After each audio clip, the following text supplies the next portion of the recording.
હા તો એક આ બીજું આપણે સ્ટોરી જોઈ લો ખાલી, સંતોષજી આપ પડો. A mother and a baby camel were lazing around, and suddenly the baby camel asked, Mother, may I ask you some questions? Sure.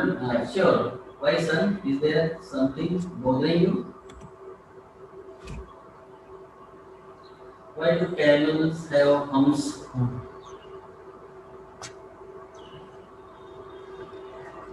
Well, son, we are desert animals. We need the humps to store water, and we are known to survive without water. Okay, then why are our legs long and our feet rounded?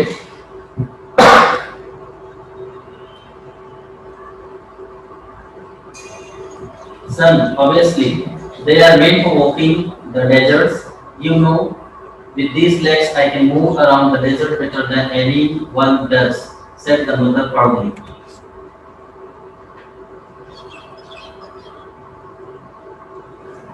Okay, then why are our eyelashes long? Sometimes it bothers my sight.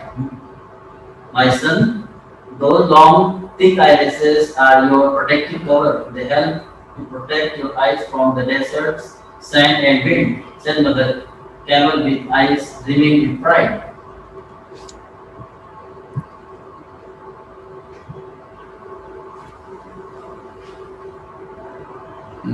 I see. So the hump is to Store water. store water where we are in the desert. The legs The are legs are for walking through the desert, and these eyelashes protect my eyes from the desert. Then what the hell are we doing here in the zoo? Right. બહુ simple story છે પણ સમજવા જેવી. બધી ધ્યાન બંધ કરો. Right? કે દરેક પ્રાણીને, દરેક જીવ માત્રને કુદરતે વાતાવરણના સામે ટકી રહેવા માટે બધી સગવડ અને ઇન્દ્રિયો, મન, બુદ્ધિ બધું એડેપ્ટેશન માટે બધું જ આપેલું છે. કારણ કે વાતાવરણ બદલાયા કરવાનું એટલે કુદરત આપણને રક્ષણ આપે છે. વાતાવરણ બદલાવાનું ના હોતા બધી જરૂર ખરું કે નહીં?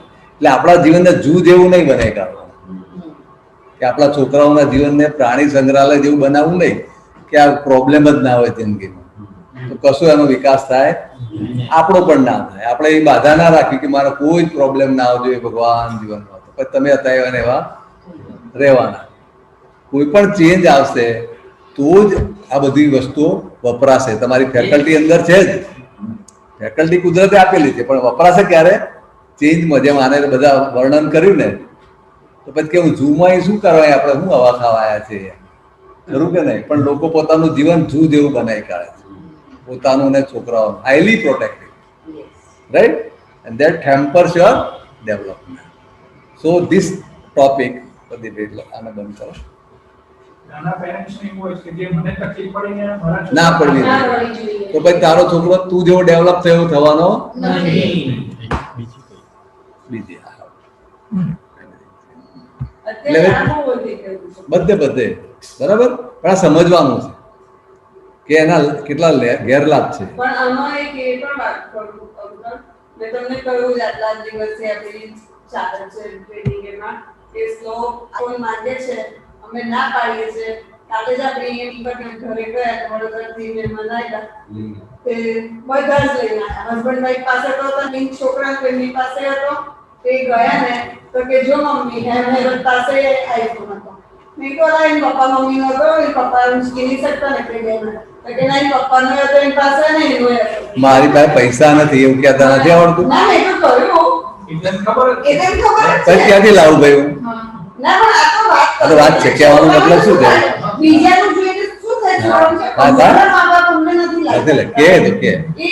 એમાં આપણે સર્ટિફિકેટ ક્યાં લેવા દેવું?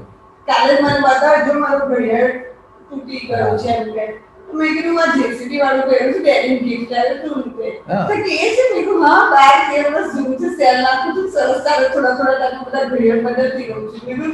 જીન્સ વાળું છે રેડી બેટા મારું તો કે ના મને મારું બતાવે તું એ જોઈએ મને તો એ તો મારા કેપેસિટીમાં નથી ભાઈ હું ગિફ્ટ ના કરું છું આપણી છે ને આપણી નબળાઈ આપણે જાહેર કરી કરું છું એમાં કઈ આબરૂ જતી નથી બાર બંધ નથી જતી તો ભાઈ તો શું જાય શું જાય? ઘરમાં તો જાય જ નહીં ને નળમાં પૈસા નથી આવતા. જો હા મોબાઈલ નળમાં આવતા નથી હોય તો એ દાદા કે તરત ના આપશો કે ભાઈ આવતા પગારે આપીશું એ જ. કારણ કે એને આગળ જતા તકલીફ પડવા અને અત્યારના છોકરાની અપેક્ષા બહુ મોટી થઈ ગઈ એટલે વાતાવરણ એવું છે ને તમારે બીક લાગે છે અંકલ બહુ અઘરું છે. ખોટી જગ્યાએ નાખી અરે મુશ્કેલી બહુ છે આ કઈ સામાન્ય વસ્તુ નથી આ અને સામાન્ય એનું સોલ્યુશન પણ નથી કારણ બરોબર ને? કે પણ તમે જે સાથે રાખો એક સોલ્યુશન સારું છે હા હા કે એટલો ટાઈમ બીજે નથી ને નથી નથી તમારી પાસે એટલો ટાઈમ બીજે નથી નથી એવું કંઈક થાય આ તો પણ 100% આ સોલ્યુશન નહીં આખું જ વાતાવરણ બગડ્યું હોય તમે શું કરો એ જ બરોબર ને? તો અમારા કેસમાં શું થાય છે ખબર છે બીજા બધા છોકરા અમારી વાત માને છે મારી અને એની પણ તત્વને સમજાવવા અમારે માટે ડિફિકલ્ટ થાય છે પહેલી વસ્તુ બીજી વસ્તુ એનું આઈક્યુની સાથે ઇમોશન્સ હા બંને એટલા હાઈ છે ને અમે જે કહેવા માંગીએ ને કંઈક રોંગ કરીને પછી આપણે કહીએ મને ખબર છે તું મને આમ જ સમજાવવાની છે મને ખબર છે હું રોંગ છું એવું હા એટલે તરત accept હા? કરી લેવાનું. હા અમુક એટલે નિખાલસ થવું પડે. લાલા સર કે સંતોષ સર સમજાવશે તો હા. કાંઈ તો અમારો expectation સમજે છે ને, એ જલ્દી એટલે નહીં હા. એ અમારી બુદ્ધિને એમાં समझतो થઈ गयो સમજી જા. सीरियसली ना, ना, हकीकत है।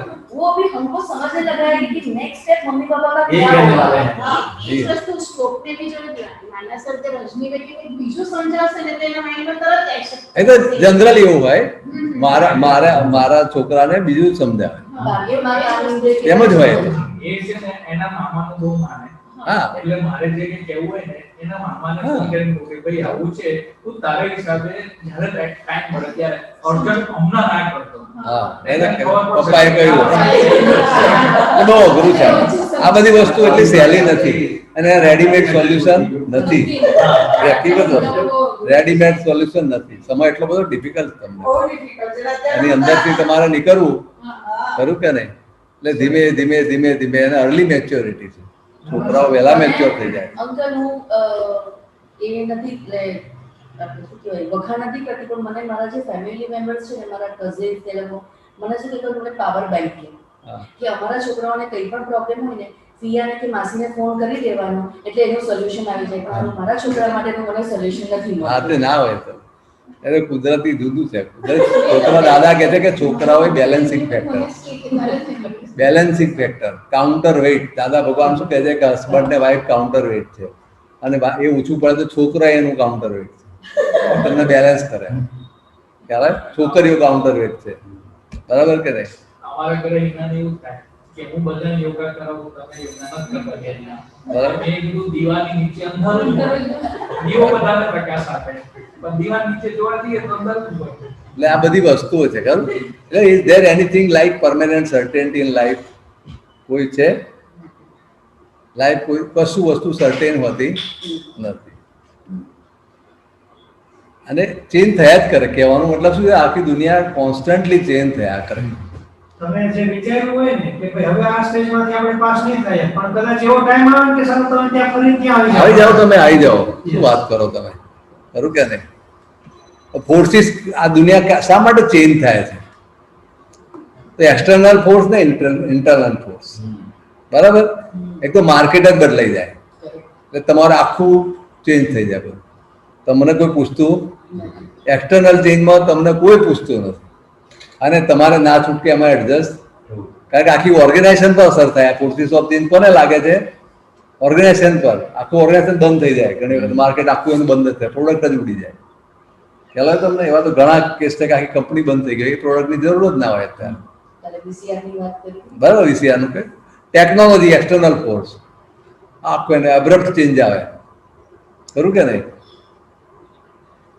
ઇકોનોમિકલ ફેક્ટર એ પણ બહારનો ફોર્સ આવી જાય એ પ્રમાણે તમારે ચેન્જ થવું પડે પોલિટિકલ એન્ડ લીગલ ફેક્ટર ખરું કે નહીં સોશિયલ એન્ડ કલ્ચરલ ફેક્ટર્સ આ બધા એક્સટર્નલ ફોર્સિસ છે જેનાથી માણસે કે ઓર્ગેનાઇઝેશને ફોર્મલ હોય કે ઇનફોર્મલ બદલાતા રહેવું પડે ના બદલાય તો આઉટડેટ થઈ જાય ઇનઇફેક્ટિવ થઈ જાય. વ્યક્તિ પણ આ બધા ચેન્જ આપણે બધાનો સાથે લઈએ છીએ. તમારો પર્સનલ પણ આ ત્રણેય વસ્તુ તમે ના થાવ તમે આવું ઓબ્સોલેટ થશો. એ તો આવવાની જ છે. તો એમાં ન્યૂ સ્કિલ ડેવલપમેન્ટ પણ આવી જાય કે તમારી જે પ્રેઝન્ટ સ્કિલ છે એમાં તમે નવી સ્કિલ એડ કરો. હા, એ પછી એ કોપિંગ સ્ટ્રેટેજી થઈ. હવે ઘણા લોકો કોપિંગ સ્ટ્રેટેજી ના કરે તો ખલાસ થઈ જાય માણસ. He will become obsolete. Survive ના થાય, એને પ્રેશર આવે, જોબ જતી રહે, બધું થાય. પછી કે આ લોકો નિર્દય છે, મારી જોબ જતી રહે, પણ ટાઈમ નથી જતી રહી, તું અપડેટ જ નહીં થયો. ખરું કે નહીં? દેન ઇન્ટરનલ ફોર્સિસ ઇન્સ્ટિટ્યુશનમાંથી આવે બીજા કે સ્ટ્રેટેજી બદલાઈ જાય. ખરું કે નહીં? ઇન્ટ્રોડક્શન ઓફ ન્યૂ ઇક્વિપમેન્ટ તો તરત જ આખું જોબ રોલ બદલાઈ જાય.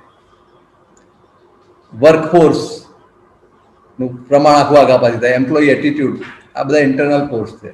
એના લીધે બધી દુનિયા કાયમ ચેન્જ થયા કરે. એમાં આપણે પણ થયા કરું. મુદ્દો આપણી વાત છે આ કે never we should decide not to change. If you decide then you will be under tremendous pressure and stress. આ સ્ટ્રેસની પહેલાનું સેશન એટલે લઈએ છીએ. ખ્યાલ આવે તમને કે સ્ટ્રેસ એની મેળે ક્રિએટ થાય. બરાબર કે નહીં? એને માની લીધેલું સ્ટ્રેસ ના કહેવાય. એકચ્યુઅલમાં સ્ટ્રેસ એ સ્ટ્રેસ તો છે જ ને, because it is not in your hand. Positional stress છે આ. Conditional stress. આ બધી કન્ડિશનનો સ્ટ્રેસ થઈ તો એની તમારા પર દબાણ કોની પર આવે? વ્યક્તિ પર આવે ને, ઓર્ગેનાઇઝેશન પર આવે. ઓર્ગેનાઇઝેશનનું દબાણ કોની પર આવે? વ્યક્તિ પર આવે. એટલે એ સ્ટ્રેસ છે. હવે એમાં હિનાબેનના યોગમાં જાઓ તો એ થાય, એ બદલાય નહીં. કારણ કે તમે એને બીજો રસ્તો છે. આમાં જે ઋષિકભાઈએ કહ્યું ને કે તમારે એના how I should cope up with it, how I should save my organization. તમે જો લીડર હોય તો, સીઈઓ હોય તો, અને જો તમે એમ્પ્લોય હોય, જો હેડ હોય તો આ વિચારવું પડે organize survival is it is your responsibility, survival of the organization. અને તમે એમ્પ્લોય હોય તો તમારે how to I survive my employment. ખરું કે નહીં? તે આ બધું જોવાનું. એવું ફેમિલીને પણ લાગે. આ બધે પ્રિન્સિપલ કોમન છે, યાદ રાખજો. બધું સાથે લઈએ છીએ આપણે. જો આ ટાઈમ સાથે, આ ટાઈમ કેટલા બધા ચેન્જ થઈ ગયા. પહેલા વર્ક અને સ્કૂલ કલેક્ટિવ ટાઈમ હતો, કોમન ટાઈમ. 11 વાગે બધી સ્કૂલો ચાલુ થાય કે 7 વાગે થાય. અત્યારે કસ્ટમાઇઝ ટાઈમ આવ્યો ને, કયા ટાઈમે ચાલે છે? ઝૂમના ક્લાસ ચાલે. જુદું જુદું થાય. કસ્ટમાઇઝ આખું આવી ગયું. ખ્યાલ આવે તમને? Work from home. બરાબર કે નહીં? શોપિંગ એની ટાઈમ થઈ ગયું, અને ઓનલાઈન થઈ ગયું ને એની ટાઈમ થઈ ગયું. જ્યારે જોઈતું ત્યારે મંગાવો. તો શોપની શું દશા થાય? જે લોકો શોપકીપર છે એની શું દશા? એના ફેમિલીનું શું? અત્યારે સિરિયસ પ્રોબ્લેમમાં છે લોકો. પણ સર એ લોકો અપડેટ થવા નથી માંગતા. હા, તે ના થાય તો એના કમ્પલ્સન ક્યાં છે? કારણ કે એ લોકો અત્યારે ઓનલાઈન સેલિંગ થાય છે, બરાબર? તો આ શોપ વાળા બી તો ઓનલાઈન સેલિંગ નો ઓપ્શન એની પાસે છે જ ને, right? But Y they don't want to update. They simply resist. They will pray to the government કે બંધ કરો ઓનલાઈન શોપિંગ. હા, તે કે બંધ થવાનું નથી. એટલે they don't accept the change. Problem શું છે? they don't accept the change. હવે એક્સેપ્ટ ના કરે તો કોપિંગ કરવાનું નથી, એની સામે કંઈ ઉપાય નથી કરવાનો, અને એની સામે એ કશું નથી કરતો. એટલે જે પેલો ચેન્જ આવ્યો એ મજબૂત થયા કરે. એટલે Amazon will be stronger and stronger, and this fellow will be weaker and one day he will, sir Nokia mobile right? આ કંપનીઓ થઈ જાય. કારણ કે મિસકન્સેપ્ટ વધારે છે. આ બધું મટીરિયલ આવે છે કે શોપ પરથી જ આવે છે. કોઈ મેન્યુફેક્ચર થી લોકો લેતા નથી. ના, એમેઝોન વાળા કોઈ they don't manufacture anything. Local shop પરથી જ લે છે. બરાબર? ફક્ત કુરિયર નું જ કામ કરે છે. Yes yes. પણ તમે જુઓ, બસ તો તમે બી એની સાથે જોડાઈ શકો. એ રીતે મીડિયા ટાઈમ તમે જુઓ. હવે તમને બધા ખબર છે મીડિયા ટાઈમ હવે છે કશું કે આટલા વાગે સમાચાર મળે? પહેલા તો દિવસમાં સવારે 6 વાગે સમાચાર આવે, સાંજે જ આકાશવાણી અમદાવાદ વડોદરા લેમ્યુઅલ હેરી સમાચાર આપે છે. અરે હવે એની ટાઈમ તમને આયા જ કરે, રાઈટ? આખું બદલાઈ જાય. બરાબર? એટલે તમારો ટાઈમ ડિઝાઇન કરો. Family and friends time. હવે તમારે કોઈને પૂછ્યા વગર એને ઘેર જવાય નહીં, કારણ કે દરેકનો ટાઈમિંગ છે, પૂર્ણ નથી થતો. ખરું કે નહીં? હું તમને બધાને SMS કરું, ભાઈ please phone me at your convenience. એ હું પણ લખું છું હવે, કારણ કે એને શું કર્યું મને ક્યાં ખબર હોય. ખરું કે નહીં? એ આપણે જાણવું પડે. Scheduler individual need prior appointment, intermittent two continue, 24/7 થઈ ગયું બધું, બરાબર ને? ટોટલ આખું મેટામોર્ફોસિસ થઈ ગયું, બરાબર કે નહીં? પણ ચેન્જની જે સ્પીડ છે ઓછી હોય, કારણ દરેકનો અલગ અલગ રેઝિસ્ટન્સ હોય. જો પરિસ્થિતિ બદલાય અને સાથે ને સાથે માણસ બદલાય તો એને બહુ પ્રોબ્લેમ નહીં આવે. પણ પહેલા શું તે રેઝિસ્ટ કરે કે આ ચેન્જ તો ના જ હોવો જોઈએ, બરાબર? પોલિટિકલ ટ્રાય કરે, આ કરે, તે કરે કે આ બધું ખોટું છે, બરાબર? એમાંનો ટાઈમ બરબાદ થાય. એટલે દરેક સંસ્થાઓ જુદી જુદી સ્પીડથી ચાલે છે. Change this is serious problem, change dynamics. આને એક એક્ઝામ્પલ આપ્યો છે, બિઝનેસ ટેકનોલોજી ફોર એક્ઝામ્પલ. તો શું છે, 100 માઇલની સ્પીડથી બદલાતી હોય. તો એનજીઓ હોય છે, ઇનફોર્મલ ઓર્ગેનાઇઝેશન છે, એને કોઈ બહુ કાયદા ના નડે એટલે ફટાફટ બદલાઈ શકે. એટલે private organisation also change faster, so they don't need many permissions. So 90 માઇલની સ્પીડે ચેન્જ થાય, ખરું કે નહીં? તો વળી ફેમિલી એટલું ફટાફટ ના થઈ શકે, તેને વળી 60ની સ્પીડ ચાલતી હોય. તો વળી યુનિયનો તો સમજી જ ના શકે, લેબર યુનિયન સ્ટ્રાઇકો પાડે, આમ કરે, તેમ કરે, ચાલે છે ને ફાર્મર્સ આંદોલન, શું ચાલે છે? They are enable two comprehend. પણ આ ટાઈમની નીડ છે એટલે પ્રેશરથી સરકારે ચેન્જ કર્યું છે. એમાં સરકારને કંઈ શોખ થયો? It is four farmer survival. But the people for whom it is made, they don't understand. બરાબર? એટલે ડાળમાં બિચારા પડી રહે છે અત્યારે. તો 30 માઇલની સ્પીડ એને સમજતો જ નથી. ખ્યાલ આવે તમને? એ મોટી મોટી ટેક્સટાઇલ મિલો બંધ થઈ ગઈ. તમે જોયું ને, સુરતમાં કેવડી મોટી મિલો હતી, અમદાવાદમાં કેટલી હતી. અને એ લોકો એવું માન્યા કે આપણે હડતાલ પાડીશ ભાઈ, લોકોને કપડાં ક્યાંથી પહેરશે? અત્યારે તો લોકો બધી મિલો બંધ છે, લોકો સારામાં સારા કપડાં પહેરે છે, કારણ કે હવે એવડી મોટા યંત્રોની જરૂર નથી. પાવરલૂમમાં આવી ગયું આપણું, ખરું કે નહીં? એટલે આ દુનિયા અટકતી નથી. આપણે ગમે એટલી સ્ટ્રાઇકો પાડીએ તો ગવર્મેન્ટ પણ ધીમે ધીમે સુધરે પછી, કારણ કે એના તો કોઈ કમ્પલ્ઝન નથી. એટલે જેને કમ્પલ્ઝન હોય વહેલું સુધરે, એ ગવર્મેન્ટ સ્લોલી જ સુધરે. એજ્યુકેશન સિસ્ટમ વાળી સરકારની અંડરમાં, એટલે એનાથી સ્લો સુધરે. હવે જો કેટલા વર્ષે બદલાઈ policy, new education policy? How many years it talk to change new policy? 25 approximate. 25 વર્ષમાં કેટલા ચેન્જ આવ્યા? 25 વર્ષમાં તો 5 વખત બદલાવી જોઈએ, પણ કેટલા વર્ષે બદલાય? એક આખી જનરેશન પર. હા, તો કેટલો ટાઈમ થયો? તો 25 થઈ ગયા ને. તાર સુપ્રા નેશનલ આ યુનો ને બધા, તો એનાથી ઓછી સ્પીડ છે એની ચેન્જ થવાની. આ તો આપણને અહીંથી બેઠા લાગે યુનો એટલે ગ્રેટ, એવું નથી. આ એક્સપર્ટ છે, એલ્વિન ટોફલરે સ્ટડી કરેલો આખા વર્લ્ડનો, પછી કહે છે આ મારા નથી આ ડેટા. પોલિટિકલ ઇન્સ્ટિટ્યુશન 3 માઇલની સ્પીડથી ચાલે, શાંતિથી ચાલે, એની રીતે બદલાય નહીં જલ્દી.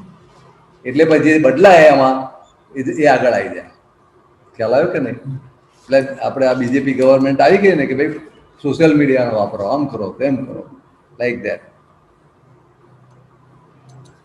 લીગલ સિસ્ટમ, લો તો બદલાય જ નહીં. એટલે લો તો 1 માઇલની સ્પીડે ચાલે, દુનિયા 100 માઇલની સ્પીડે ચાલતી, લો ચાલે. એટલે લો આખા બધા આગા પાછી થઈ જાય. લો ને અત્યારે એવા કેટલાય લો એવા છે કે જેમાં પનિશમેન્ટ આવતી જ નથી. આ કરીએ તો શું પનિશમેન્ટ કર્યું? લો જ નથી. ખ્યાલ તમને? એવા બધા ઇસ્યુ છે. તો લોના ફિલ્ડમાં તમે જાઓ તો બહુ કન્ફ્યુઝન છે, ખરું કે નહીં? એ પ્રકારની પરિસ્થિતિના આધારે એવા કાયદા જ નથી. તમે શું કરો? ખરું કે નહીં? ઓબ્સોલ્યુટ છે. નરેન્દ્ર ભાઈ 300-400 કાયદા તો કાઢી નાખે, કદી જરૂર જ નથી. જૂના જમાના કાયદા હોય. એટલે લીગલ સિસ્ટમ પણ આ રીતની હોય. અત્યારે તમે જુઓ તો શું ભાઈ, આમ કરો તો 100 રૂપિયા દંડ. એ પેલો કે દંડમાં શું 100 રૂપિયા શું? કારણ કે 150 વર્ષ પહેલા દંડ નક્કી કર્યો હોય, એનો જ ચાલતો. એટલે લોકો ગભરાય એ રીતે. એવિડન્સ અત્યારે આખા ટેકનોલોજીકલ એવિડન્સ લોમાં ચાલતા ના હોય. ઘણા ઇસ્યુ. એટલે કોઈ પણ ચેન્જ આવે ત્યારે શું થાય એ આપણે જોઈએ. આપણા માટે, ઓર્ગેનાઇઝેશન માટે, બધા માટે. આ માઇન્ડસેટ કેવી રીતે બદલાય? પહેલો તો શું બદલાવવું જોઈએ? એટીટ્યુડ. પહેલી નીડ ખબર પડી જોઈએ કે ચેન્જ કરવાની જરૂર. પછી એટીટ્યુડ આવે. પણ પોતે જ કન્વિન્સ ના થયો હોય તો આ એટીટ્યુડ આવે, પછી બિહેવિયર આવે, પછી પરફોર્મન્સમાં આવે, પછી જીવનમાં વણાય, પછી વિચારતો થાય, અનુભવ થાય, પછી બિલીફમાં આવે, ફરી એક્સપેક્ટેશન થાય, પાછું નવી કન્ટિન્યુઅસ ચાલે. કે કન્ટિન્યુઅસ માઇન્ડસેટ બદલાયા કરે ત્યારે માણસ સર્વાઈવ થાય કે ઓર્ગેનાઇઝેશન સર્વાઈવ થાય, નહીં તો ઓબ્સોલેટ થઈ જાય. This is the cycle of change by learning, continuous learning. બરાબર? આ દરેક સ્ટેપે લર્નિંગ કરતો કરતો જાય છે માણસ.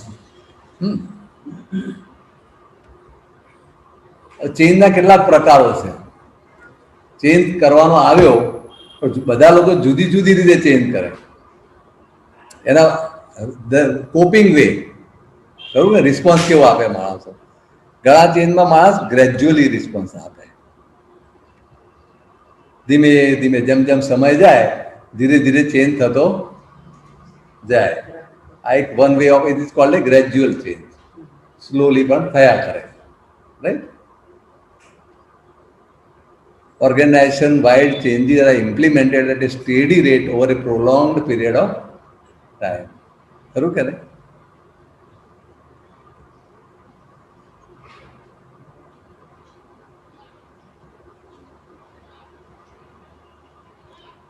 શરૂઆતમાં ચેન્જ જ ના થાય અને પછી એકદમ ચેન્જ કરવો પડે, એકદમ સર્વાઈવલ પર આવી જાય.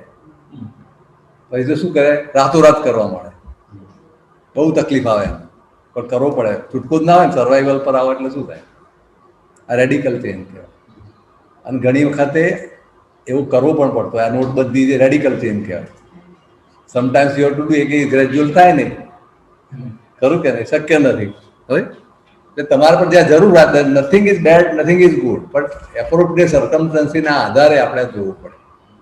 પણ એટલીસ્ટ ગ્રેજ્યુઅલ ચેન્જ તો હોવો જોઈએ, પણ રેડિકલ બી કોઈક વાર આપવું પડે. ખરું કે અમુક સ્કૂલ ઓર્ગેનાઇઝેશન એવી હોય કે દર 3-4 વર્ષ સ્ટાફ આખો ચેન્જ કરે. બને, હા, બને. અથવા તો ક્યારેક કાપવા બેઠા હોય તો પછી એ લોકો 2-3 દિવસમાં કેટલાયને ફાયર કરી નાખે. એમ. યસ. હજી ક્રાઇસિસ મેનેજમેન્ટ, ક્રાઇસિસ થાય ત્યારે ચેન્જ કરે, પાછો હતો એને એવો થઈ જાય, ફરી પાછી ક્રાઇસિસ આવે, જાગે, ફરી કરવું કરે. એ આ ક્રાઇસિસ મેનેજમેન્ટ. ઘણા લોકો આ રીતના હોય છે, because they don't change gradually. બરાબર? એટલે એને ધક્કા બહુ આવે, ક્લેશિસ થાય, ને કોન્ફ્લિક્ટ થાય, તબિયત બગડી જાય, બધું થાય, ઓવરલોડ કરવું પડે. પણ આ પણ એક ક્રાઇસિસ મેનેજમેન્ટની સ્ટાઇલ છે. અને અમુક વખત ક્રાઇસિસ આવે તો આળેથી જ થઈ જાય, એકચ્યુઅલ ક્રાઇસિસ આવે તો, ખરું કે નહીં? તારે આ કરવું પણ પડતું હોય છે. In the absence of a comprehensive plan, ખરું કે નહીં? ચેન્જ શું એ રોલર કોસ્ટર પેટર્ન આ રીતે આમાં. Dramatic action in response to a crisis is followed by mark follow up until the next. એટલે ક્રાઇસિસ હોય ત્યારે જ જાગે, પછી પાછું આળસમાં. એટલે પ્રિવેન્ટિવ કે પ્રોએક્ટિવ મેજર ના આવે. પણ માણસે ખરેખર પ્લાનિંગ કરવું જોઈએ, ખરું કે નહીં? ચેન્જમાં આ આખું ફિશબોન ડાયાગ્રામ કહેવાય છે. આ ડિસિઝન મેકિંગમાં મૂકવાનો હતો પણ અહીં મૂક્યો છે. બરાબર? આ જુઓ, કે આપણે ભલે એમાં નથી લીધો, આમાં લઈ દઈએ. માછલીનું હાડ પિંજર હોય એવી આ ફિગર છે. બરાબર? એટલે કોઈ પણ પ્રોબ્લેમ આવે, ખરું કે નહીં, તો શું શું પ્લાનિંગ કરવું જોઈએ? એમાં 4 આઈટમો છે. પર્સનલ, કાં તો માણસને રિલેટેડ પ્રોબ્લેમ છે, કાં તો મશીનને રિલેટેડ છે, કાં તો મેથડને રિલેટેડ છે, અને કાં તો મટીરિયલને રિલેટેડ છે. એ જે જ્યાં હોય, અને આમાં સિમ્ટમ શું છે કે પુઅર ક્વોલિટી પ્રોડક્ટ. આ સિમ્ટમ છે, આ પ્રોબ્લેમ છે. પણ સોલ્યુશન ક્યાં છે તમારે ખોરી કાઢવાનું, કે આમાં કઈ જગ્યાએ મારે ચેન્જ કરવો પડે, કાં તો બધી જગ્યાએ થોડું થોડું કરવું તો મારો ક્વોલિટી પ્રોડક્ટ થાય. કે ભાઈ વ્યક્તિમાં, સ્ટાફના એક્સપિરિયન્સમાં મશીન ચેન્જ કરવા છે, ઇન્સ્ટોલેશન બદલવું છે, ખરું કે નહીં? ક્વોલિટી ચેક્સ બદલવા છે, શેડ્યુલ બદલવું છે, સપ્લાય બદલવો છે, ખરું કે નહીં? આ બધી વસ્તુ આવે એમાં. ઇફેક્ટ સેમ હોય એટલે એનાલિસિસ કરવું. કોઈ પણ પ્રોબ્લેમ તમે સોલ્વ કરો, કાલને અત્યારનું સેશન હતું આપણું, બરાબર? પણ પ્રોબ્લેમ એમને સોલ્વ થતો નથી. પ્રોબ્લેમ સોલ્વ કરતી હતી એનાલિસિસ કરવું પડે ત્યારે સોલ્વ થાય. સીધો પ્રોબ્લેમનું એક સોલ્યુશન એમ નથી, કયા કોમ્પોનન્ટમાં જરૂર છે. બરાબર? પસંદ થઈ લાયા ચોકલેટ? હે ધરુબેન આ મોકલે ને. પણ પોતે ખાવાની જ હોય. આપણે બધે આપણે સેલિબ્રેટ કરવાની. ચોકલેટ રાઈટમાં કરી ઓહો, કેમ?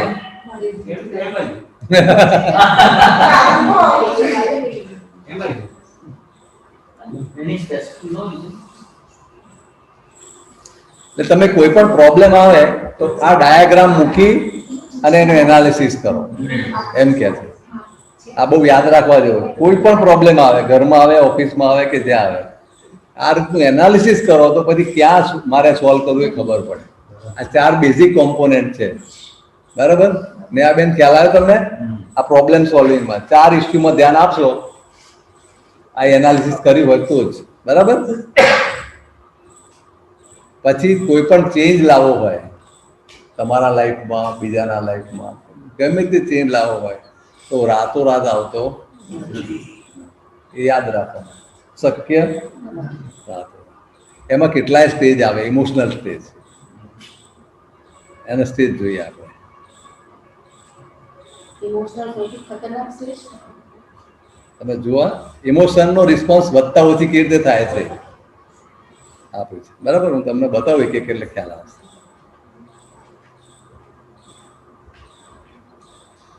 પહેલું ચેન્જ કરવાના એટલે માણસ એકદમ ડાઉન થઈ જાય, નહીં ઉઠાય 6 વાગે. ખ્યાલ આવે તમને? પહેલું જેને શું આવે? ડિપ્રેસ થાય. એટલે ચેન્જ થાય જ નહીં. મરવા દો, નથી ઉઠવું. આ તો કે હવે ના બેન. બરાબર? પણ જેને ચેન્જ મેનેજર છે, જેને તમારામાં ચેન્જ લાવવો છે કે તમારે તમારામાં લાવો, તમારું બી મન આવું કેવું, આમાં મન પણ આવી ગયું. બે જણા બોલતા હોય અંદર. હા હોય ને? રાત્રે સુતી વખતે કોઈ બે બે બે ત્રણ બી હોય છે ઘણી વખત. પછી હવા હા. ઉઠીએ ત્યારે પેલો ઊંઘતો હોય, પેલો વહેલો ઉઠી જાય, બરાબર? નહીં બીજા. ના હવે કે નહીં? Yes. એટલે એ અંદરનો સંવાદ ચાલે. એટલે પછી ઇનેબિલિટી ટુ એક્ટ કે ભાઈ ઉઠવું જ છે પણ હવે ઉઠાતું નથી.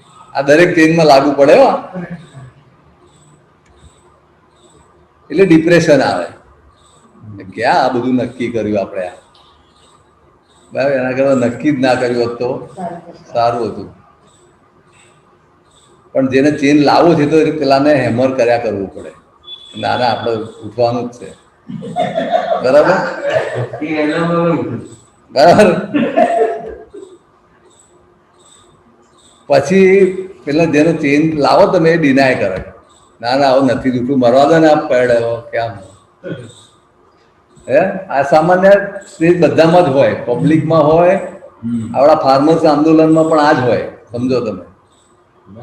બરાબર? આ કોમન સેન્સ બહુ વેરી વેલ્યુએબલ છે. અમે બિલકુલ અનુભવ કરીને તમને કહું છું. બરાબર? ડિનાયલ આવે, નહીં થાય, સ્ટ્રાઇક પાડીશું. ખ્યાલ આવ્યો તમને? તો એ તમારે ખબર છે કે તમે ઓર્ગેનાઇઝેશન તમારે આગળ વધારવું છે, કે તમારે પોતાને આગળ જવું છે, તો તમારે ત્યાં અટકાય નહીં. તમારે પ્રયત્ન ચાલુ રાખવો પડે. ખ્યાલ આવે તમને? પછી પેલો ધીમે ધીમે વિચારવા માંડે કે સાલું આ તો બંધ જ થતા નથી, કે હવે ચેન્જ થવું પડશે. થતો નથી, પણ અંદરથી પછી એની ઇમોશન થોડી ઉપર આવે કે સારું વિચાર તો થઈ જાય કે આપણા લાભમાં તો લાગે છે, એને શું સ્વાર્થ છે કહેવાનો, જે હોય તે. પણ ગુસ્સે થઈ જાય. પછી શું થઈ જાય કે રહેવા દો ને આ બધું. ગુસ્સો થાય પછી એમાં. જેને ચેન્જ કરવાનો જે વ્યક્તિ પોતે ગુસ્સે થાય. હવે એ શું કહે છે? સરદાર વલ્લભભાઈ પટેલ જેવો ચેન્જ મેનેજર કોઈ ભાગ્યે જ થયો હશે, જેણે રાજાઓના રાજ ભેગા કર્યા. એ કે સંભવ નથી. તમારું એક ઘર સરકાર લઈ જાય તો શું કરો? અને આ તો આખું રાજ્ય કહેવાય કાલથી તમારું. ઇમ્પોસિબલ છે વસ્તુ. સૌરાષ્ટ્રમાં 300 રાજ હતા. ઇન્ડિયાના કેટલા? 570 ને 560. બરાબર? તો સરદાર પટેલ કહે છે કે લોખંડ ભલે તપે, ઘણને તપવાનું નહીં. ઘણે લાલ થવું બરાબર કે નહીં? એ તો ઘણ વળી જશે. હેમર હોય તો હેમર લાલ થઈ જાય શું થાય? એ વળી જાય. જે ગરમ ના થાય તે વળે. અરે હા, ગરમ થાય જ પોતે વળી જાય. ખરું કે નહીં? એટલે તે એંગર આવે. બરાબર કે નહીં? પણ મૂકવું પડે નહીં, કારણ કે તમારા હિતમાં શું છે? ઓર્ગેનાઇઝેશન હિત જોવાનું છે. તમારામાં આ ચેન્જ કરવા ખાતર કરીએ છીએ એવું નથી. તમારામાં તમારા ઇમ્પ્રુવમેન્ટ માટે કરીએ છીએ આપણે ચેન્જનો. નહીં તો આપણે અમુક નામ નિશેષ નીકળી જઈશું, નામ શેષ થઈ જઈએ, આપણે સર્વાઈવલ ઉડી જાય, ઓર્ગેનાઇઝેશન ઉડી જાય. એટલા માટે આપણા મેમ્બર, સ્ટાફ મેમ્બર હોય, ફેમિલી મેમ્બર હોય, એને ખબર નથી, પણ જાણવું તો પડે કે ભાઈ આ તો બધાને સર્વાઈવલનો ઇસ્યુ છે. ચેન્જ ના થઈએ તો ખાલી આપણે પેરિશ થઈ જઈએ. ચેન્જ ઓર પેરિશ, દેર ઓનલી ટુ ઓલ્ટરનેટિવ. બરાબર? પણ આવે જે રિસ્પોન્સિબલ માણસ છે ને કે ભાઈ એંગરનો બી સામનો કરવો પડે. પછી શરૂ કરે કે બાર્ગેનિંગ. એવું કરો 6 ના બદલે 6:30 ઉઠીએ.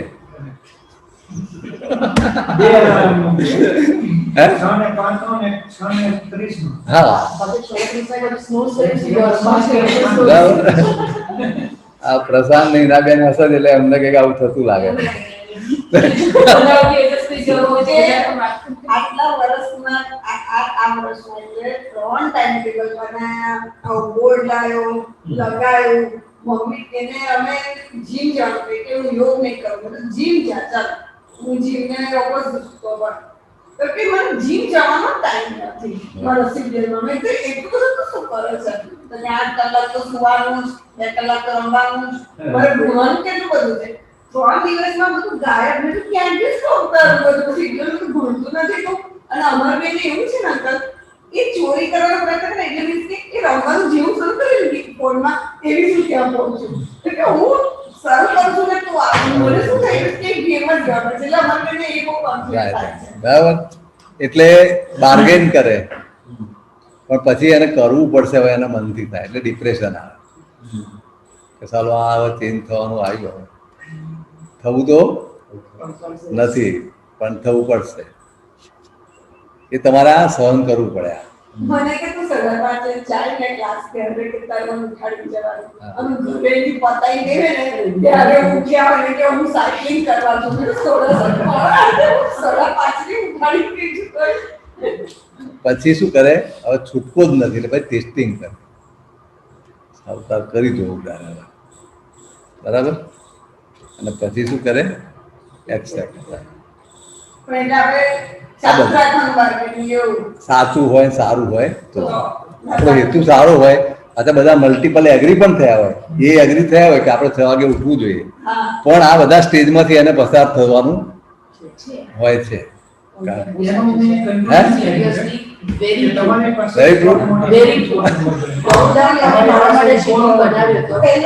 સવારના 4 વાગે ઉઠી જવું છે. 5:30 સ્કૂલ જવાનું હોય, 4 વાગે ઉઠી જવું. રાતના નક્કી કરીને સુજાવું 4 ના 5:30 6 ને લોકડાઉનમાં તો 7 વાગ્યા પહેલા ઉઠાતી રહી. પછી એક પેલો મોટિવેશનલ વિડીયો સાંભળ્યો કે તમને અગર તમારા સપના પૂરા કરવા હોય તમારે સવારના 4 વાગે ઉઠવું જ જોઈએ. પોતાની જાતને કન્વિન્સ કરવા. હા, બરાબર. પછી રિસર્ચ અંકલ સવારના તમે જે કીધું ને કે અંદર 2 જણા વાતો કરે, સવારના 4 વાગે અલાર્મ વાગ્યું, ચલો હા ઊભી થઈ જાય. હું કામ છે યાર. બધા હવે ઊંઘે છે, તકું ઊંઘે છે. હેના આપણે ઉઠવાનું છે, સપ્તાહ પર. એ મારા તો બધા સપ્તાહ પૂરા થઈ ગયા છે. રિસર્ચનો કોઈ માણસ અંદરથી બોલતું હતું. બે વસ્તુ છે, આમ તો 3 પછી તમને અનુભવ થશે. 7 જેટલી થાય છે તમને. 7 તમારી સ્પીડ પર્સનાલિટી તમે 7 સુધી જઈ શકો. આઈ પર્સનલી ફીલ થાય. વેલ ને? હા, બરાબર. એટલે હું પહેલા 5:30 ઉઠી ગયો હતો અને લોકડાઉન ને આદત ખરાબ પાડી દીધી અને વર્ક ફ્રોમ હોમ થઈ ગયું ને એટલે ત્યાંથી કે ભાઈ ઓફિસ તો જવાનું નથી. એટલે બાકી તો 5:30 માં રેગ્યુલર ટાઈમ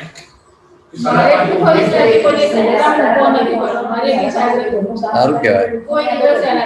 એટલે આ સેમ ગ્રાફને આપણે બીજી રીતે જોઈએ. સેમ ગ્રાફ, બરાબર? કે એના અંદર સાયકીમાં શું થાય છે? શરૂઆતમાં શું થાય? જો પહેલું ડિનાયલ, પહેલું તો ના જ કરે, પછી ડિનાયલ થાય. ડિનાયલ અત્યારે શું છે? Confidence, moral and effectiveness down થાય, ફ્રસ્ટ્રેશન. બરાબર? અને લુકિંગ ટુ ધ પાસ્ટ, પહેલા તો બહુ સારો જમાનો હતો, આમ છે તેમ છે, બધું વાતો કર્યા કરે. પછી ઇરિટેશન થાય, ખીજાય. બરાબર? આ હિડન બિહેવિયર, અંદર અંદર ખીજાય, બોલે નહીં પાછો. પછી કન્ફ્યુઝ થાય, એ બી અંદર જ, અંદરનું છે, લીટીથી નીચે છે. બરાબર કે નહીં? પછી અંદર અંદર એક્સેપ્ટ કરે અને ટ્રાય કર્યા કરે. તમે ના હોય તારે કદાચ જોઈએ શું કરીએ, આમ છે તેમ છે. અને પછી ઓપન બિહેવિયર થાય કે લુકિંગ ટુ ધ ફ્યુચર, કે ચાલો હવે તો રહેવાનું તો છે, તો આપણે કરવું પડશે. અને પછી કમિટમેન્ટ આવે. ત્યાં સુધી ધીરજ રાખવી. જે ચેન્જ એજન્ટ હોય એને આટલી ધીરજ રાખવી પડે ને આ બધામાં પસાર થવું પડે ને પેલાને સપોર્ટ કરવો પડે. ઓવરનાઇટ કરવા જાઓ તો તમારામાં પણ તમે કોઈ સુધારો કરી શકતા નથી. કોઈ બીજાના તો શું કરવાના હતા? તમારે પોતાના આમાંથી પસાર થવું પડશે કંઈ પણ નવો નિર્ણય લેશો. રાઈટ? એટલે ચેન્જમાં શું છે કે ઓર્ગેનાઇઝેશનનો ચેન્જ આવે, એમાં ડેવલપમેન્ટ થાય ઓર્ગેનાઇઝેશનનું, સ્ટ્રેસ, એમાં ચેન્જ કંઈ પણ આવે એટલે સ્ટ્રેસ ઊભો થાય જ ઓર્ગેનાઇઝેશનમાં પણ. દેન ઇનોવેશન, પછી એમાંથી નવું નીકળે કે આમાં શું કરવું આપણે. એટલે આના 2-3 ફેક્ટર છે, ઇન્ટરનલ એક્સટર્નલ, આપણે જોયા. દેન ઓર્ગેનાઇઝેશન ચેન્જ અને ચેન્જ એજન્ટ હોવો જોઈએ કે આ બધાને કહી શકે, કન્વે કરી શકે. ખરું કે નહીં? There are 2 views. Members resistance, આજે પેલો જોઈએ બધા જનરલ પણ તમારે 100 માણસ સ્ટાફ હોય ત્યાં બધું 100 માણસ આની અંદરથી દાખલ થાય અને એ બધું તમારે લીડર તરીકે સહન કરવું પડે. 100 માણસનું ડિપ્રેશન, 100 માણસનો ગુસ્સો, ખ્યાલ આવે તમને? બરાબર કે નહીં? અને પછી એના રસ્તા શું કાઢવાના, તો એમાં સ્ટ્રક્ચર ઘણી વખત બદલવું પડે, ઘણી વખતે ટેકનોલોજી બદલવી પડે અથવા બેવું બદલવા પડે. અને લોકોના કે ભાઈ સ્ટ્રક્ચરમાં authority relationship, coordination, job redesign, spans of control બધું બદલાઈ જાય, સંજોગો બદલાય. ટેકનોલોજીમાં work process, work method, equipment, પીપલમાં એના એટીટ્યુડ, એક્સપેક્ટેશન, પરસેપ્શન, બિહેવિયર, આ બધી વસ્તુઓ ચેન્જનો પાર્ટ છે. એ લીડરે જોવું પડે અને એમાં છેક સુધી પોતે હાથે રહીને એમાં બધું હાથ મૂકીને, જેમ કુંભાર પેલો ઘડો બનાવે છે અને હાથ મૂકે છે, મૂકે રાખવો પડે. ચેન્જ એજન્ટ નોર્મલી તો પોતે જ હોય, પણ ઘણી વખતે આ સ્ટાફમાં અમુક લોકો ચેન્જ એજન્ટ જેવા હોય છે જે સમજી જાય તરત જ કે આ જરૂર છે. who initiate and assume the responsibility for managing a change. He can be a manager, non-manager or internal specialist or consultant. Change process આ રીતનો છે. પહેલું તો અનફ્રીઝિંગ, એ લોકો જે રૂટીનથી ટેવાઈ ગયા છે એમાંથી એને અનફ્રીઝ કરતા વાર લાગે. બરાબર? આ બધું મેં જોયું છે. બેંકનું કોમ્પ્યુટરાઇઝેશન હું ચાર્જમાં હતો મારા એરિયામાં, બધું આ બધું જોવા મળે. અને પછી ધીમે ધીમે ચેન્જિંગ થાય અને પછી પાછું એને સ્ટેબલ કરવાનું, એટલે રિફ્રેશિંગ કહેવાય. ખરું કે નહીં? એ લાગે. એટલે તમારે ધીરે ધીરે એને આ ઇક્વિલિબ્રિયમમાં ચાલતું જાય. ભાઈ પહેલાં શું ખોટું ચાલતું હતું કે એમાંથી એને તમારે બહાર કાઢવું પડે કે ભાઈ પહેલાં નહીં, પણ આ વર્ષમાં તો આખું ઓર્ગેનાઇઝેશનને ઉપાધિ થઈ જશે. તમે નહીં ચેન્જ થાઓ, બીજા લોકો તમારાથી બી આગળ નીકળી જશે, તમે રખડી પડશો. ખરું કે નહીં? એના રિસ્ટ્રેનિંગ ફોર્સિસ હોય અને ડ્રાઇવિંગ ફોર્સિસ હોય, બેવું તમારી પર આવે, વચ્ચે લીડર હોય. ખરું કે નહીં? પણ ધીમે ધીમે એને લાઈને લાવતા પછી પાછું સ્ટેબિલાઇઝ થાય. એટલામાં પાછું વાતાવરણ બદલાશે 2-5 વર્ષે, ફરી પાછું. આ રીતે કન્ટિન્યુઅસ પ્રોસેસ છે. બરાબર? એટલે કે દસકાનો સિદ્ધાંત છે. એ સ્ટેટસ કો તમારે ચેલેન્જ કરવો તો શું કરવું પડે? શાહમૃગની જેમ રહેવાય નહીં. શાહમૃગને શિકારી પાછળ પડે, શાહમૃગ શું કરે છે જોઈને જમીનમાં માથું ગાળી દે કે મને કોઈ જોતું પેલું આવીને મારી નાખે. ચેન્જ વસ્તુ એ, જો તમે ના ચેન્જ થાઓ તો તમારો મોટો પ્રોબ્લેમ આવશે. ખરું કે નહીં? પણ તેમ છતાં મોટાભાગના લોકો ચેન્જથી ડરતા હોય છે. કારણ કે શું થાય એનાથી કંઈક મારે કંઈક જતું રહેશે, ફિયર ઓફ લૂઝિંગ સમથિંગ, બરાબર, ફિયર ઓફ અનનોન. હવે આગળ શું છે તો જાણતા નથી. Believe that change is not good for organize, પછી એમ કાં તો જરૂર જ નથી આની, બરાબર કે નહીં? આ એક રેઝિસ્ટન્સ થાય. બેરિયર શું છે આમાં? પીપલ ડોન્ટ લાઈક ટુ છે ઇનર્શિયા એક જાતનો, બરાબર છે ભાઈ, સ્ટેટસ કો હારો, સ્લો ટુ લર્ન, કારણ નવું શીખવું પડશે, and adapt and change slow હોય. Many people have vested interest, ઘણાને આવા પાછા આમાં પોલિટિક્સ આવ્યું, ચેન્જ થાય એમાં એને રસ ના હોય. કારણ કે મારું શું, બેંકોની મર્જર થઈ તો પેલી જે બેંકને મર્જ થવાનું એના કેટલું અઘરું પડે, પોતાનું નામ ગુમાવવાનું, એસોસિએશનનો વિરોધ કર્યો, તો એટલી લાલચ કે એમ્પ્લોયની બેનિફિટમાં સ્ટેટ બેંક ઓફ ઇન્ડિયાનો દાખલો આપું, સ્ટેટ બેંક ઓફ સૌરાષ્ટ્ર જ્યારે એમાં મર્જ થવાની થઈ, સ્ટેટ બેંક ઓફ સૌરાષ્ટ્રના સ્ટાફે વિરોધ કર્યો. કેમ કર્યો? સ્ટેટ બેંક સૌરાષ્ટ્રમાં પેન્શન નહોતું, સ્ટેટ બેંક ઓફ ઇન્ડિયા કે અમે તમને પેન્શન આપીશું, તો પછી વિરોધ કરવાનો કે રહે કશું? તોય વિરોધ કોણ કરે? યુનિયન એસોસિએશન, કે અમે હવે અમારી લીડરશીપનું શું?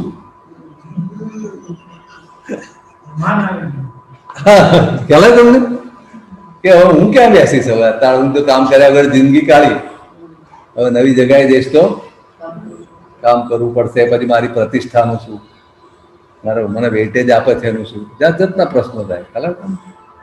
એટલે જ્યાં ચેન્જ આવે ત્યાં વિરોધ આવે.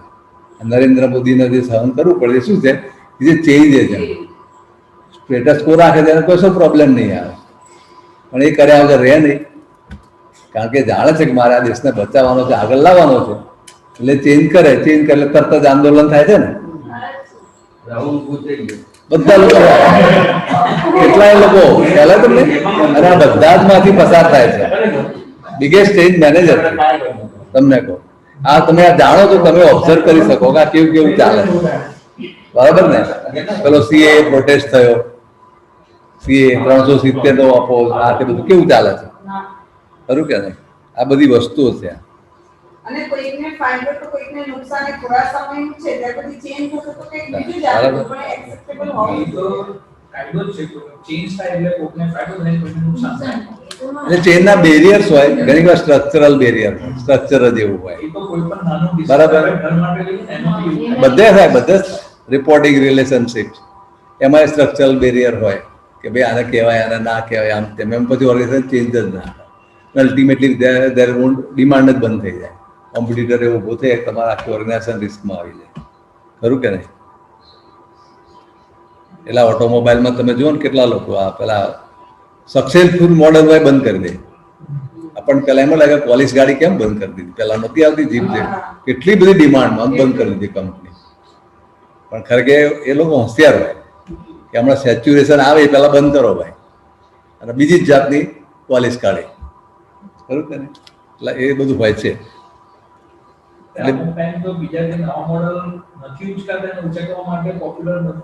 હા, ખરું કે નહીં? એટલે આ બધી વસ્તુ દરેક જગ્યાએ હોય છે કે એટલે સ્ટ્રક્ચરલ બેરિયર્સ છે, બિહેવિયરલ બેરિયર્સ હોય છે. ઘણાના એજ્યુકેશન ના આવે એટલે સમજે જ નહીં, એટલે થવા જ ના દે. આ ફાર્મર્સ આંદોલનમાં શું છે, આ પ્રોબ્લેમ છે, તે અનેબલ ટુ અન્ડરસ્ટેન્ડ, ખરું કે નહીં? અને ઘણાને પેલું વેસ્ટેડ ઇન્ટરેસ્ટ છે કે મારા કમિશનનું શું, ફાર્મર સીધું વેચશે, તો ટ્રેનિંગ, વર્ક એક્સપિરિયન્સ આ બધું ના હોય, એટલે પછી પોતે કહે મારે ચેન્જ થવું. પોલિટિકલ બેરિયર મેં તમને કહે, સૌનો પોતાનો સ્વાર્થ હોય, ના ચેન્જ થવાનો, ખરું કે નહીં? એટલે થાય પછી ન્યૂઝપેપરમાં આપે, આમ કરે તેમ કરે. મેં બિલીમોરામાં એક સ્ટેટ બેંક ઓફ સૌરાષ્ટ્રની બ્રાન્ચને મેં તો ઓર્ડર કર્યો, મારા પાવર્સમાં હતું કે ભાઈ આ તારીખથી તારે મર્જ થઈ જવાનું, state bank of India merge કરી દો, એવજ ઇન્ચાર્જ પેપરોમાં આવે. ખ્યાલ આવે? હવે પેલી બ્રાન્ચ ને પેલી બ્રાન્ચ વચ્ચે 500 એટલે 0.5 કિલોમીટરનું અંતર, મેં કહ્યું વાયબલ નથી ભાઈ, ક્લોઝ ઇટ. તો ન્યૂઝપેપરમાં આવે કે આ શા માટે આમ કરવું જોઈએ, આમ છે તેમ છે, આટલા વર્ષથી ચાલે છે, નવા રિજનલ મેનેજર આવ્યા છે, આમ કરે છે ને તેમ કરે, બસ નથી જોઈ, ખરું કે નહીં? આપતું પણ હોય, પેલો સ્ટાફ આપતો હોય કે મારે નાત્રે જવું પડે ને બીજે જવાનું બીજી બ્રાન્ચમાં, તો મારું અથવા મારી ટ્રાન્સફર થઈ જશે, ખ્યાલ આવ્યો કે નહીં? હું એક્સેસ સ્ટાફ થઈ જઈશ, શું થશે? જાત જાતનું હોય, કોઈ લોજિક બીજું કશું હોય નહીં. પણ that you have to resist અને you have to see that it is done. Check સુધી પકડી રાખવું પડે કે યુ આર ઇન ચાર્જ. ખરું કે નહીં? એટલે પોલિટિકલ, આ બધા પોલિટિકલ વેરિયસ કહેવાય, ઓફિસ પોલિટિક્સ ને આ બધા. ખરું ને? તે manifest in different ways: vested interest, refusal to share information, conflict over resource. બરાબર? તો એને મર્જ કરી ત્યારે શું ધ્યાનમાં આવ્યું? મેં કીધું બધામાં સ્ટાફનું મસ્ટર માગ્યું, પછી મને સ્ટાફની ઇન્ટ્રોડક્શન કરાવો. It is a different bank. Now I was to take over ને, I have to know it. તો પછી એક બેનનું નામ દઈ, બેન. મેં કીધું બેન ક્યાં ગયા? બેન બીમાર છે, આમ છે તેમ. કે ના સાહેબ, એ તો પાલનપુર છે. પાલનપુર હોય ને બિલીમોરામાં તમે એમનો પગાર કેમ કરો છો? થાય એવું ગવર્મેન્ટને? એવો કોઈ રૂલ છે? પણ આવું ચાલતું. She was working in Palanpur and her salary was done in Bilimora. એટલે બંને જગ્યાએથી સેલરી મળે? ના, મળે એક જ જગ્યાએ. મળે એક જ જગ્યાએ, કામ ત્યાં કરે. પણ આ હતું લે નેશનલાઇઝ બેંકમાં. ખ્યાલ આવે તમને? એટલે આ બધું આવું તમે ખોલો એટલે બધું આવું નીકળે. એ કે અમને મેનેજમેન્ટે પરમિશન આપી છે, એને કોઈ પ્રોબ્લેમ હશે, નો ડાઉટ. આપણે એવું નથી કહેતા. તો કે મેનેજમેન્ટે ઓર્ડર આપવો પડે ને, સી મસ્ટ બી ટ્રાન્સફર. તમે એવું ટેમ્પરરી ઓર્ડર કે વગર ઓર્ડર કે રીતે કરવા? આ તો ઓર્ડર જ નથી. ખરું કે નહીં? એટલે મેં કીધું અત્યારે આઈ એમ કેન્સલિંગ દેટ. સીધી વાત. એટલે આ બધા હોય કહેવાનો મતલબ શું? જાતનું દરેક જગ્યાએ નીકળે. The political barrier, right? Conflicts of over resources, conflict between departments and divisions. They don't want to change. ખબર પડી? Interpersonal differences, time constraint, કે આટલા ટાઈમમાં કેવી રીતે કરવું? બહુ અઘરું હોય છે ઘણી વખત. એમાં કન્ટિન્યુઅસ બિઝનેસ હોય તમારો. રેલવેમાં ચેન લાવો કે રેલવે તો રોજ દોડાવવી પડે. ખરું કે? બેંકિંગ રોજ ચલાવવું પડે. એના માટે બંધ ના રાખી શકો તમે. ખરું કે નહીં? These are the things. Operational decisions will drive out the time necessary for strategic thinking. A time constraint છે. પણ એટલે ઓવરલોડ તમારે કામ આવે. કામે કરો ને પાછું ચેન્જ મેનેજમેન્ટ કરો. હા, તો leader can directly challenge the status કો. એટલે તમારે ટાઈમ ટુ ટાઈમ સ્ટેટસ કો ચેલેન્જ કરી અને થોડું થોડું ચેન્જ કરે રાખવો પડે. નહીં તો ડ્રાસ્ટિક કરવો પડશે. કાં તો ઓર્ગેનાઇઝેશન બંધ થઈ જશે. કોઈ પણ ઓર્ગેનાઇઝેશન હોય. ખરું કે નહીં? ફેમિલીમાં પણ એવો મોટો પછી પ્રોબ્લેમ, બરાબર કે ને? જે પછી તમે સોલ્વ ના થાય. કેમ આમ થયું? Overcoming the resistance and motivating employees to constructively implement, facilitating constructive distance, stimulate creative, નવા નવા આઈડિયા કરીને ધીમું ધીમું ચેન્જ થયા કરે તો બહુ સારું. ને એમ્પ્લોયને પણ કહેવું પડે. દેન રિસ્ક તો છે ચેન્જ કરવું, એ પણ ચેન્જ ના કરવું એ પણ એનાથી મોટું રિસ્ક છે.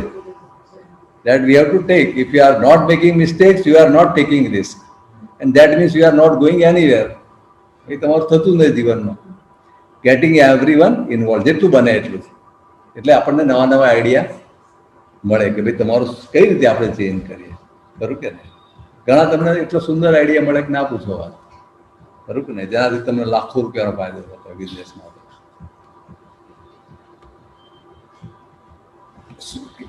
રેઝિસ્ટન્સ કઈ રીતે કમ થાય? Education and communication. વાત કર્યા કરવી પડે, સમજાવવું પડે કે આપણે શા માટે ચેન્જ કરવાનું. પાર્ટિસિપેશન, એને હાથે લેવું પડે. ફેસિલિટેશન એન્ડ સપોર્ટ, નેગોશિએશન, થોડું આપણે બાદછોડ કરવી પડે. મેનિપ્યુલેશન, કોઓપ્ટેશન, એમાંય કરવું પડે કે ભાઈ આમ ના કરીશ તો આમ થઈ જશે. ખરું કે નહીં? કોવર્ઝન ઘણી વખત કોઈ ફરજિયાત જ કરવું પડે. બરાબર કે નહીં? એના નહીં આ બધા દરમિયાન સ્ટ્રેસ ઊભો થાય જ. એટલે સ્ટ્રેસનું one of the reason is this. પણ જો એ સ્ટ્રેસ સારો, પણ જો તમે ચેન્જ ના થો તો ફેટલ સ્ટ્રેસ આવે કે આખું ઓર્ગેનાઇઝેશન નાબૂદ થઈ જાય. રાઈટ? એટલે સ્ટ્રેસ એ dynamic condition and individual is confronted with an opportunity constraint. અને પછી એને મેજર સ્ટ્રેસર શું છે? Organization factors, task demand, role demand, interpersonal demand, leadership style, personality types, family matters. આ બધા જાત જાતના સ્ટ્રેસ હોય. એન્વાયરમેન્ટલ ફેક્ટર્સ, બરાબર? એમાંથી વચ્ચે નીકળવું પડે, કારણ કે બધું બદલાતું હોય, ચેન્જ કરો એટલે રોલ બદલાઈ જાય, ટાસ્ક બદલાઈ જાય, પ્લેસ બદલાઈ જાય, ખરું કે નહીં?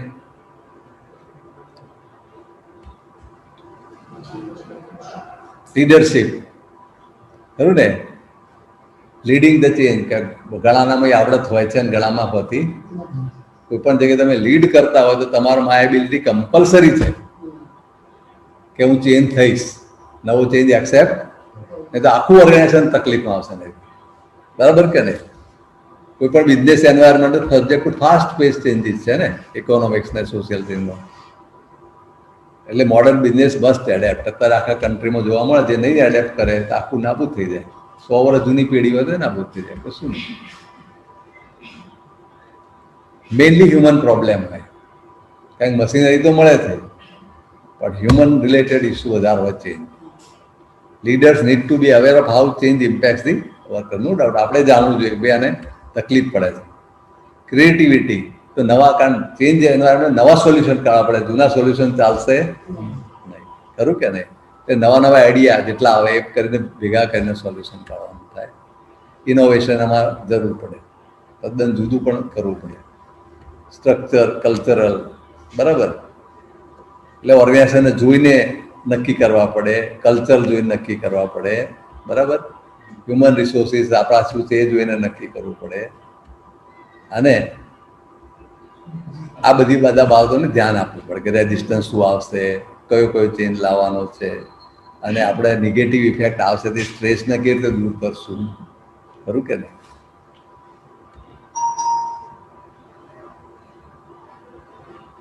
તમારે એન્યુઅલ ક્લોઝિંગ આવે ત્યારે બહુ સ્ટ્રેસ ઊભો થાય. ઇમિડિયેટ ટાઈમ એટલું બધું કામ કરવું પડે, અને એક બાજુ રજા તો એક જ હોય, પણ પછી નક્કી કર્યું અને એમ થયું કે આ સ્ટાફે આટલું બધું કામ કર્યું, 12 મહિના આપણને 100 કરોડના ટાર્ગેટમાં 85 કરોડ નફો લઈ આવ્યો, 87 કરોડ, અને આટલા સ્ટ્રેસમાં તો કામ કર્યું જ છે, શું કરીએ? કીધું આપણે દરિયા કિનારે પાર્ટી આપો. હવે આવું બેંકમાં ખર્ચો હોય? મેં કીધું મને અનસ્પેસિફાઈડ પાવર છે કે આ સાહેબ તમને 25,000 અનસ્પેસિફાઈડ પાવર, બસ એ 25,000 કરી નાખો જે થાય, કે એમાં મને કોઈ પૂછનાર નથી એમ કે. પણ એ સ્ટ્રેસ કારણ, રીઝન ઇઝ નોટ એન્જોઈંગ. મને શું આનંદ આવવાનો હતો આ બધા પ્રોબ્લેમમાં, પણ આજે સ્ટાફને એવું થાય કે નહીં ભાઈ, ખરું કે નહીં? એ ડિફ્યુઝિંગ ધ સ્ટ્રેસ, રાઈટ. અમારે કઈ વચ્ચે મોટું કામ પતી ગયું, બધા સરદાર સરોવર ફરવા ગયા હતા, કેમ? કંઈક મોટું પતી ગયું હતું પ્રોજેક્ટ આખો, લાઈક દેટ.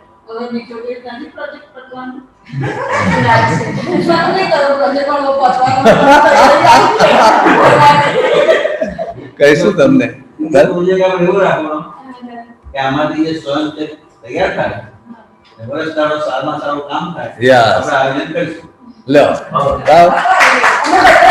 બધા આપણે આખી, જો હવે તો આપણે 8 જણ છે, આખી બસ ભરાશે આપણી. દાદાનું સાયન્સ ભાવ્યો, સુખ શાંતિ ને આનંદ મળવો જોઈએ આપણો. કોકાકોલાનો મેનેજર હતો, એને નક્કી કરેલું કે વર્લ્ડનો દરેક માણસ એક ડૂબતું મારો કોક પીવું છે. સારી વર્લ્ડમાં છે બધે. આપણે ભાવ કરવાનો એટલે સુખ અને શાંતિ ના આનંદ